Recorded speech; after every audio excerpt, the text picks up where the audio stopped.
Hello guys, आज के video lecture में हम पढ़ने वाले हैं रेंज के बारे में। तो रेंज के बारे में हम काफ़ी सारी चीज़ें काफ़ी बार पढ़ चुके हैं। रेंज को हम एक बार और पहले फंक्शंस जब पढ़ाया था जब डिफाइन कर चुके हैं, और यहाँ पे इसकी डेफिनेशन फिर से एक बार लिख लेते हैं। Range of a function will be the set containing all obtain value of dependent variable से वाई। यानी कि हमने ये मान लिया कि वाई है, क्योंकि जो फंक्शन लिखते हैं वाई बराबर एफ एक्स के रूप में ही लिखते हैं। इस प्रकार से y बराबर एफ एक्स, वैसे लिखने को कुछ भी लिख सकते हैं लेकिन जनरली हम यही लिखते हैं। y अपनी आउटपुट वैल्यू देता है और x इनपुट होता है। तो इस प्रकार से जो भी ये फंक्शन होगा, तो जो इसमें डिपेंडेंट वेरिएबल होगा y जिसको हमने बोला है, वो अपनी रेंज कहलाएगी। इसके बाद कुछ फंक्शंस हैं जो बेसिक्स फंक्शन हमने यहाँ पे लिस्ट किए हुए हैं। इनकी रेंज तो हम डायरेक्ट ऐसे ही पता करेंगे। जिससे पहला पॉइंट है tan x, cot x, ln x, log x, any odd degree polynomial will have range as r। यानी कि इन सब की रेंज r होगी। इससे ऑड डिग्री का मतलब है जैसे cube root of x, fifth root of x, ऐसे आएंगे। इनमें इस प्रकार का रूट होगी, ये पावर नहीं है, ये रूट लिखा है जैसे क्यूब रूट ऑफ x। ठीक है, तो ये क्यूब रूट ऑफ x, ऐसे फंक्शन आएंगे, इन सब की रेंज r हो जाएगी। इसके बाद दूसरा पॉइंट है an even degree polynomial can never have range as r। मतलब कि जिसकी इवन डिग्री है, जैसे स्क्वायर रूट हो गया, फोर्थ रूट हो गया, ठीक है, जैसे मान लो केवल रूट हो गया, तो इनकी जो रेंज है वो r नहीं होगी। तो अब r नहीं होगी तो फिर क्या होगी, तो फिर मतलब किसकी रेंज, ये सिचुएशन पर डिपेंड करेगा। क्वेश्चन के अकॉर्डिंग हम अभी आगे पढ़ेंगे कि इसकी रेंज कैसे निकलेगी। ये क्वेश्चन के अकॉर्डिंग अलग अलग आएगी, ठीक है, बट इतना है कि ये r नहीं होगी। इसके बाद नेक्स्ट पॉइंट है थर्ड, ट्रिग्नोमेट्रिक फंक्शन में जैसे हम आ जाते हैं, तो यहाँ पे कुछ फंक्शंस हैं जैसे साइन और कॉस, इनकी रेंज -1 to 1 होती है। टेन और कॉट ये हर जगह डिफाइन होते हैं, यानी कि इन्फिनिटी तक जाता है, -इन्फिनिटी से +इन्फिनिटी में इनका ग्राफ, यानी कि ग्राफ हम वाई अक्ष में देखते हैं टेन और कॉट के लिए। तो ये रियल नंबर होगी इसकी रेंज। और इसके बाद जो कॉसेक और सेक हैं, इनकी range -infinity to -1 union 1 to infinity, ये इनकी रेंज हो जाएगी। इसके बाद कुछ और फंक्शंस हैं, उनकी भी हम रेंज डिफाइन करेंगे। तो अब जैसे ये है, इसके बाद फोर्थ पॉइंट है ट्रिग्नोमेट्रिक इनवर्स फंक्शन। तो इनवर्स फंक्शन में ये सारी चीज़ें वैसे हम पढ़ चुके हैं, हमें ये ग्राफ से भी काफ़ी सारी चीज़ें पता है। पहला जैसे साइन, टेन और कॉसेक, यानी कि sine inverse x, tan inverse x और कॉसेक इनवर्स एक्स, इनकी रेंज जैसे साइन की है तो ये -π/2 से +π/2 होगी, और टेन की जो है -π/2 से तो +π/2 होगी, बट ये π/2 पे अनडिफाइंड होता है, इसलिए हमने π/2 और -π/2 को छोड़ दिया है और बाकी सारी इनके बीच की ले ली है।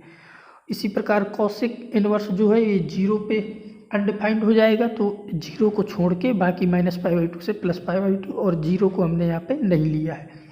इसके बाद कॉस और कॉट जो है, तो कॉस इनवर्स की तो 0 से पाई होगी क्लोज्ड, और कॉट 0 से पाई मतलब कि ये यहाँ पे अनडिफाइंड होगा, जिस जगह पे वो वैल्यू हमें नहीं लेनी, तो इनको हम छोड़ देंगे, तो ये ओपन ब्रैकेट में लिखा जाएगा।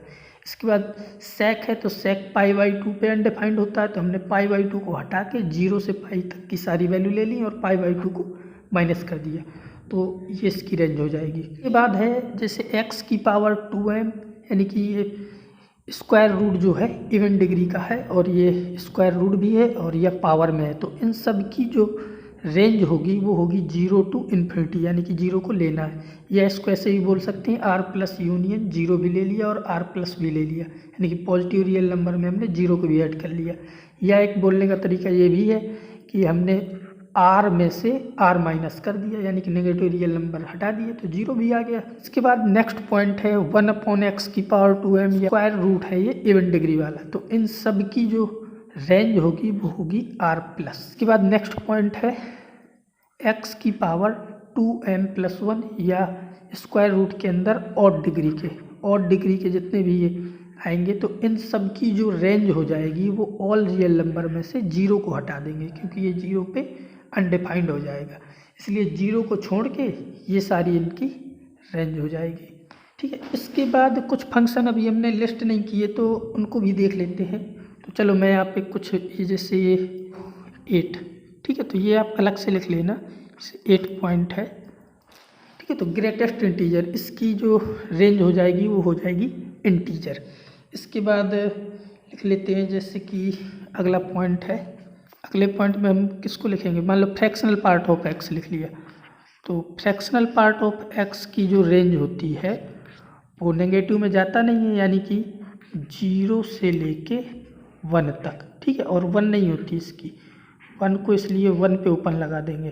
ठीक है, तो ये इसकी रेंज हो जाएगी 0 to 1।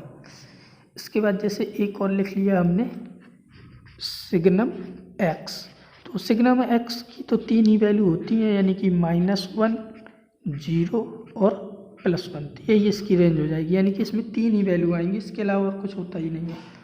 ठीक है, इसके बाद जैसे हमने एक और लिख लिया, ऐसे इसको तुम एज इट इज ऐसे याद रख सकते हो। एक और जैसे हमने यहाँ पे लिख लिया, इस टाइप का एक कर्व होता है x+1/x, ये जो लिखा हुआ है, इसका भी जनरली हम ज़्यादातर यूज करते हैं क्वेश्चनों में, इसलिए इसको भी हमने डायरेक्ट रट लिया। कोई याद कर रहे हैं तो इसको भी याद कर लेंगे। तो इसकी रेंज हो जाएगी -∞ से लेकर -2 यूनियन 2 to ∞।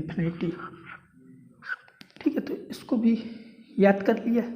तो ये कुछ बेसिक्स फंक्शन थे जो आपको याद करने हैं और इनकी रेंज। इसके बाद जो अब नेक्स्ट टॉपिक होगा उसमें अब हम रेंज को फाइंड करना सीखेंगे।